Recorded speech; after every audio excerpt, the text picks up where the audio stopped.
Mr. Charlie Atong Ang, then Eric De La Rosa, Engineer Celso Salazar. Sila ang mastermind sa nawawalang mga sabungero. Sila ang utak ng lahat. Si Mr. Eric De La Rosa, siya ang nagmamonitor ng mga palabas. Pag alam niya ang tsupi, pinapaalam niya kay Mr. Atong Ang, then mag-uusap sila ni Celso Salazar, then itawag sa akin na i-hold yung mga taong nagtsutsupi. Kasi Mr. Atong Ang, siya yung chairman ng Pitmaster. Siya ang pinaka-mastermind at siya ang nag-uutos na talagang iligpit yung mga yan. Sa paano paraan? Katulad ng sinabi ko, may mga taong membro ng PNP na inuutosan para kumuha doon sa binyo. Sa mga taong nagtaka, bakit ngayon lang ako lumutang?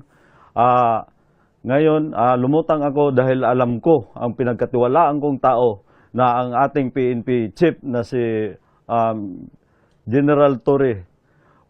Alam kong hindi niya kaya bayaran ng pera yan. Ano naging papel mo rito sa Missing Sabungero? Ba't ikaw ay kasama sa kinasuhan? Sa totoo lang, wala akong kinalaman dyan at isa lang akong utusan niya na bilang farm manager. Ikaw pala yung kakasuhan bukas ni Atong Ang. Ano masasabi mo? Parang kinasuhan niya na rin yung sarili niya dahil ako kakasuhan niya. Siya naman nag-uutos ng lahat. Katulad ng sinabi niya, nag-extortion daw ako ng 300 million para alam ng lahat. Hindi ko kayang tanggapin yung pera niya. Sinabi niya na nga sa social media na bilyonaryo ako. Patunayan ko na lang na ako isang bilyonaryong mini. Yun lang ang masasabi ko sa kanya. At saka Mr. Atong Ang, sabi na nga ng mga matatanda na huwag ka na magtago sa palda ng nanay mo. Binigyan mo ako ng papel na para pirmahan ko, yung recantation ba yun, na binigay mo sa akin, kapalit ng pera. Sabi ko, hindi ko kayang tanggapin yan dahil buhay ko at buhay ng pamilya ang nakataya dito. At ng mga pamilya ng mga nawawalan sa bungero. Sino itong babaeng artista na ito? Yung artista na yan, walang iba kundi si Miss Gretchen Barreto. 100% na may kinalaman siya at gawa na lagi sila magkasama ni Mr. Atong Ang. Ang panawagan ko lang sa kanya, para naman medyo maano siya, makipagtulungan na lang siya sa akin. Sa mahal kong presidente, BBM, sir, sana pakinggan mo naman yung mga pamilya ng namamatayan. Ito na yung pagkakataon na tulungan nyo ako.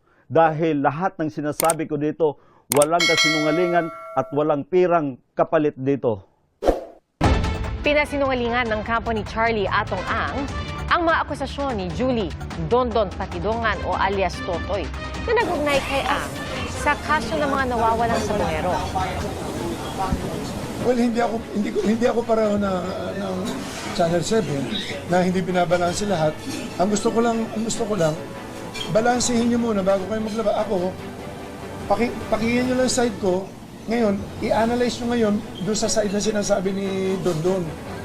Number 1, tingnan niyo pagkatao niya, pagkatao ko, pagkatao namin lahat. Wala naman kaming history na pumapatay ng tao. Di ba? Paano mangyayari yan? So, balansehin lang natin. Kasi labas tayo ng labas na para mapanood lang, ilalabas natin araw-araw, nilalabas natin si Dondon, series pa. Di ba? E paano na kami, pag sasalita kami, hindi naman ilalabas ng totoo. Ngayon, nandito kayo lahat, kayo na mag-analyze. Nagsisinungaling ba mukha ako? Hindi, sabi ko lahat ng totoo. Sa punto po ito, sir, for sure, nakikinig po at nanonood si Dondon Patidongan. Ano pong gusto mong direktamente yung sabihin sa akin? Well, yun na, sabi ko na doon, mag-isip ka doon. Kung ano man ang mga, huwag ka na magsinungaling. Tinuring kita parang ano ko eh. Hindi ko alam na ganyan kakasama. Pati ako, papatayin mo pa, kikitapin mo pa ako. Yun lang, ganun lang kasimple. Kailangan ko ng proteksyon na ng sarili ko na yan. Tsaka ang grupo namin kawawa na kayo masyado. Yun lang. Kasi pag sinabi mong state witness, must be the least guilty. He's guilty. I think 6 sila charged in RTC Manila for illegal detention. Liyado yan ng isang security agency at tinanggal dahil sa sexual harassment. In January 2020, meron siyang information. Ito hindi niya rin-reveal. Pero ang kaso niya, no, meron siyang information for frustrated murder. Meron rin siyang kaso, murder and multiple frustrated murder in Taytay, Rizal. In July 2019, Metrobank Miscon nag-file ng kaso against Don Don for robbery with threat and intimidation, physical injuries and grave threats.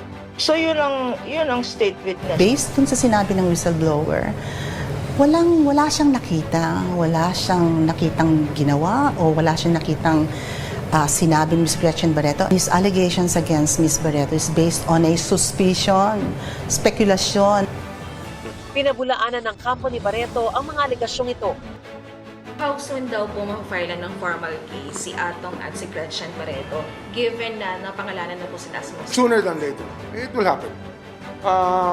I-evaluate yan ng fiscals, ng ating group of fiscals who will be assigned to evaluate all the evidence so that we will know what cases to file properly. Kasi syempre, may specific cases yan na kailangan magkaroon ng elements ng crime na pwede namin i-prove as prosecutors. So sir, nag-case build up na tayo? Oh yes, we've been doing this. Mabigat lang talaga itong laban dito kasi nga sobrang daming pera at sobrang daming koneksyon. Sinasabi ko nga, we are here holding the faith. Actually, there are 20 people in the Alpha List. Ang tinatawag na Alpha List, yun yung Alpha Group ng Isabong. The Alpha Group is the main group. Kanina sinasabi ng company Atong na itong si Alias Totoy din po ay walang kredibilidad. Alam niyo, kakargahan kayo ng mga yan. PR job yan eh. Kaya nga, I would rather not discuss it. Such serious question na po. Hindi lamang po ba si Alias Totoy yung hawak na display ng Department of Justice? Marami tayong iba-ibang klaseng ebidensya. We have CCTV footages. Marami tayong ibang hawak. Sir, nakausap niyo na po ba ulit yung pamilya ng mga missing sa buong Next week, alam ko, makakausap ko sila. Baka bukas, baka dumaan sila rito. Anong assurance natin sa mga pamilya ng mga missing sa buong? Hindi kami we have never given up on these cases. We have never given up on these cases. We have always believed that we will be able to solve this case somehow. At rightfully, naglalabasan na ito to. So, doon sa mga bagong development, ibig sabihin mas magiging mabilis ngayon na yung pag-usap ng kaso? Well, proseso nga yan eh. We will see.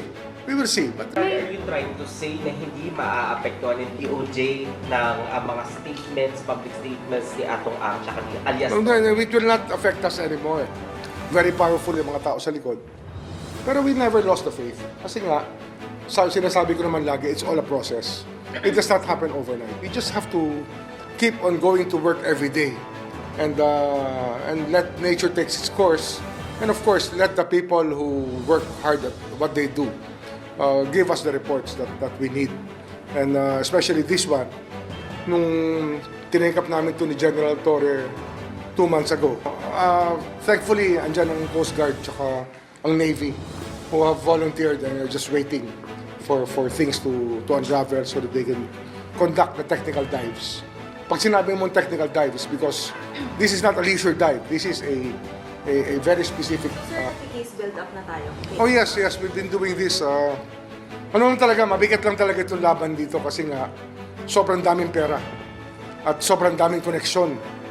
Sinasabi ko nga, we are here holding the faith. Kasi ang tingin namin talaga rito, isa lang naman nakakampi namin dito, taong bayan. Ang taong bayan ng Republika ang kakampi natin dito na gustong magkaroon ng katahimikan tungkol sa kasong ito.